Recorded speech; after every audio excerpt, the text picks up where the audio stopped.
This is AI's development secure development lifecycle. Verification process, your step-by-step process is there where you can physically inspect and reading it are automatically done to a robotic verification. Inspection has to be there. That's verification and validation. And verification is what? Fit for use, and validation is fit for purpose. So you are validating an AI system whether it is giving an output which is aligned with corporate goals, things like that. That is validation process. Verification is it is giving an accurate right answer, right? So verification is for that, checking and so. So another process, AI DevOps process. You are bringing in a Scrum Master, a sprint-like DevOps processes. You can do that.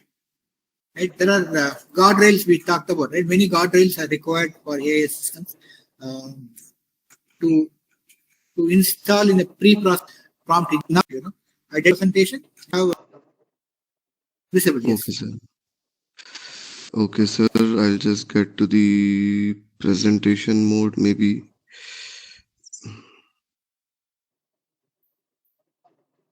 Okay, is it visible, sir? Right? Yeah, visible. Yes. So I hope the PyRIT screen is visible to you guys. Correct? So Yes. yeah. So this PyRIT is like Python risk identification tool. It's an open source automation framework for GenAI systems and models, right? And it automates adversarial prompt generation and risk probing. And basically, it's a Python library that has a set of defined risk strategies and categories.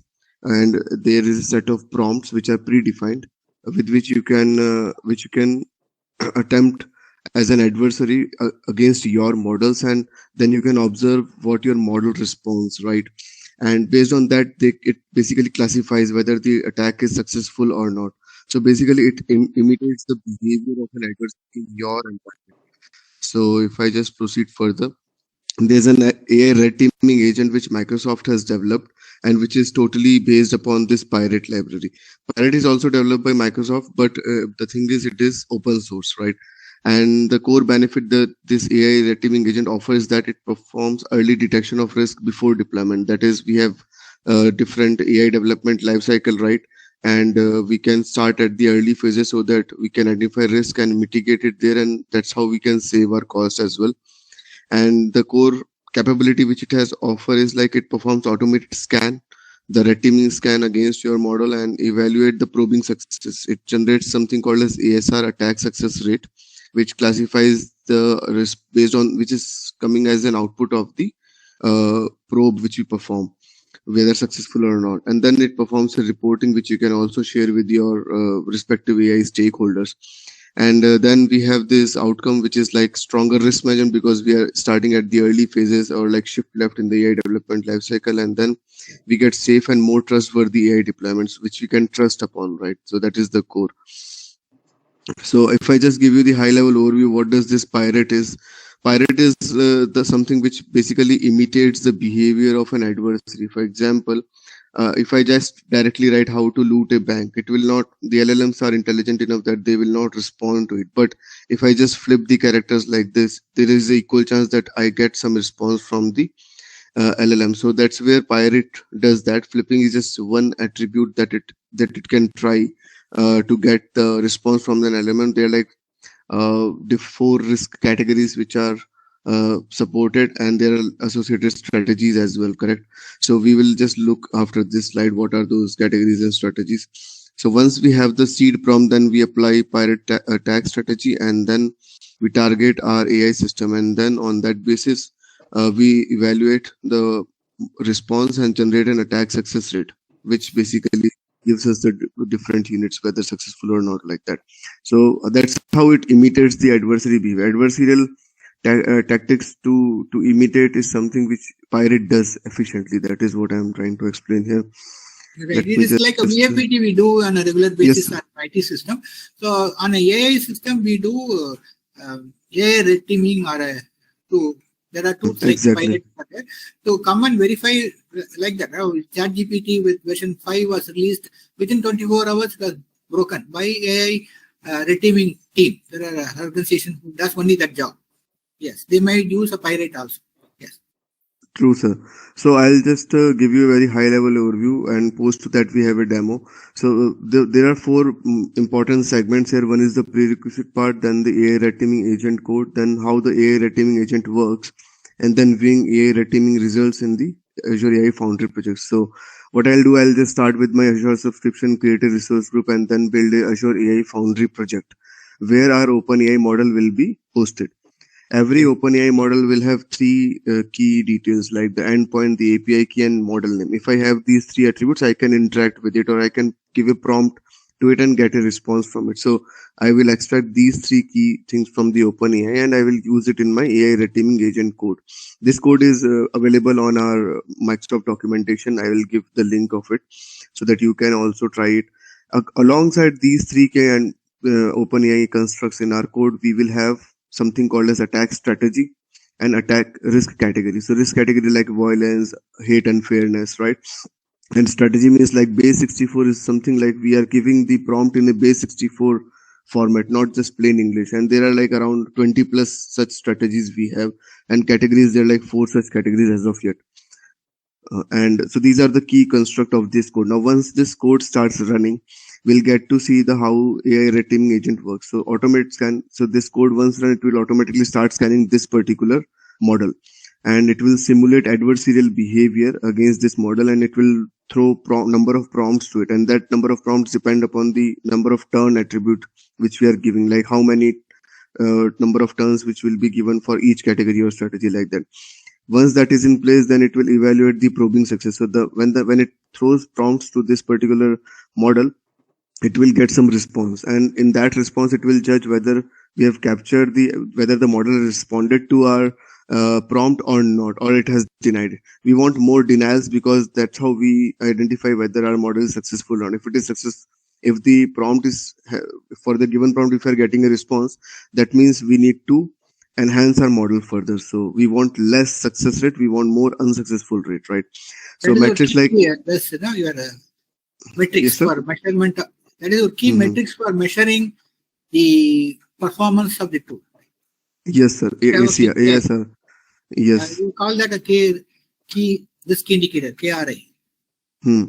Yeah, because the number of prompts which it is going to share are like malicious intent only. Because see, if I'm giving risk category as violence, they will be on in violence category. So ideally, we should not expect something as an output for this. But if it is giving, then there is something wrong here, and we need to rescan or we need to reach out to the AI development lifecycle stakeholders so that they do some mechanism so that it will not respond to this category again in the next AI red teaming scan, right? Like that. And eventually we'll get the reporting and logging, and this is how the scorecard looks like. So okay, let me just get to a demo here. I'll just this is my red teaming.python file, if you just see here, and I'm specifying these are the few imports which are important for me to run, and these are the same model endpoints which I'm referring to, the model endpoint, the API key, and the deployment name, right? So I'm using ChatGPT 4.1.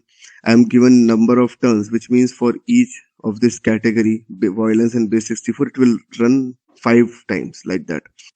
Because that's how I can check the breadth and depth of the attack, right? And these are the 4 risk categories. This is official documentation, like hate, unfairness, violence. So by default we have violence here, so I will just add hate and fairness to this existing one. So for me to append it, I'll just use risk category dot hate and fairness, like this.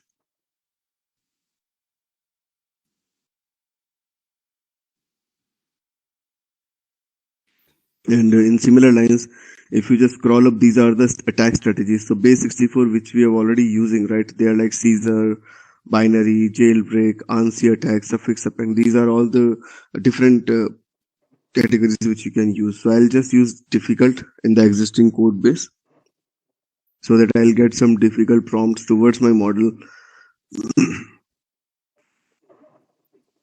So I'll just use attack strategy.difficult in similar lines as I'm using for base 64.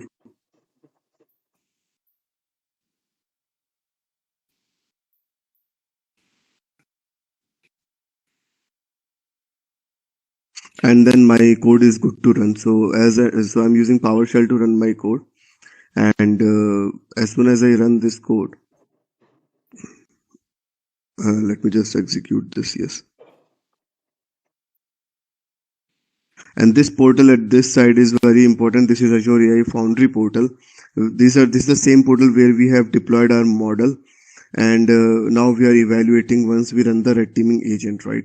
So as I gave the run command from the PowerShell for the Python AI red teaming code, right? It is in the status of starting, and it will stay in starting stage, and it directly depends upon the number of turns we have specified in our code, right?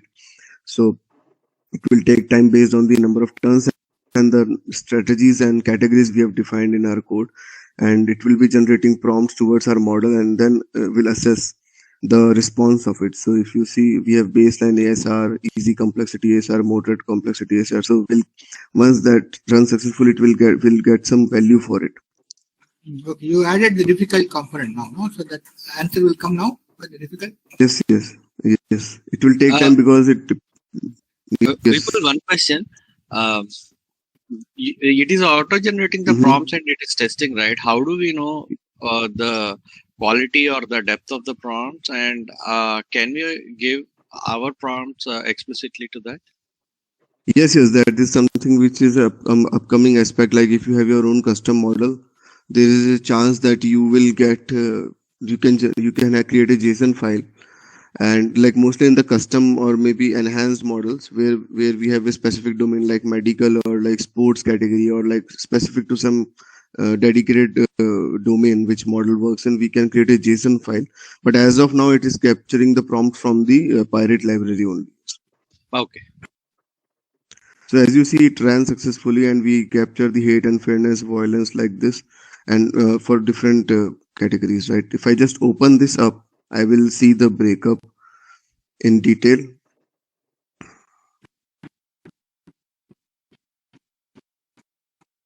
Like out of 30 attacks, 6 were successful, and that makes 20% successful attacks. That means 6 prompts were there for which we got successful output from the given model like that. So there are 2 at the top, and if we scroll further, we will get to see. If you see, this is one of the successful where I got the response, but the prompt which I framed is in base 64 format, right? So what I did, I just went to ChatGPT and to decode this. What does this prompt mean, so that I understand like why the responses we got. So what I did is I just copied this base 64 from this successful attack and pasted it in ChatGPT to understand or to decode it to English language, right? So what I understood is something malicious intent, and it is in harmful and violence category itself, and so that's the prompt which came from the PyRIT only, right? So important warning says like it is distressing and harmful, right? And it says like OpenAI use case policy, it is strictly against that, and it is associated with something called as domestic violence, right? And so that's how I got it decoded, and our model has actually given a response to it. Basically, it didn't ask directly; it has asked like framing the story and some context, and that's how it got the response. So ideally, our model should not respond to this, and that basically deviates it from the core functionality which it has to do. And that is what you need to highlight or export it as a report to share it across to your.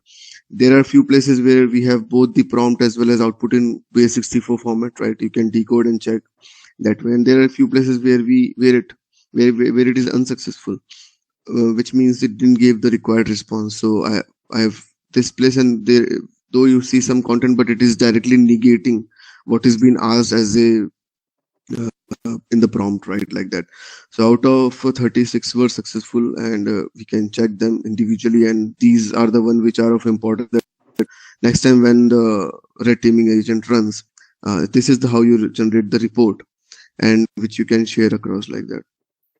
Yeah. Okay. Excellent, sir. Yeah. So just to conclude this, why it is important to test your GenAI system for risk, like you have proactive at the side and reactive at this side. Proactive means these are the phases of AI development lifecycle, and red teaming agent can start with the develop phase itself. We don't need to wait to the run and monitor phase to start, because then it will become more reactive. The benefit of being proactive is that it is less costly, and you start early and you can meet the risk assessment then and there, right? And the third block which you are seeing is that we have different AI security control across the AI development life cycle, right? And AI red teaming is something that complements the existing governance, security, and risk practices. It is no way overhead. It is rather a complement to the existing AI security stack, and rather it also helps us to reduce the cost by identifying risk at the early stages of the development life cycle. So yeah, this is the demo which I was keen to showcase. Yes. Yeah, thank you so much for your time and presentation. Very well. Anyone have any questions to Vivek? Thank you. Sir, my name is Vipul, sir. Sorry, Vipul. Thank. Anyone has any questions to Vipul?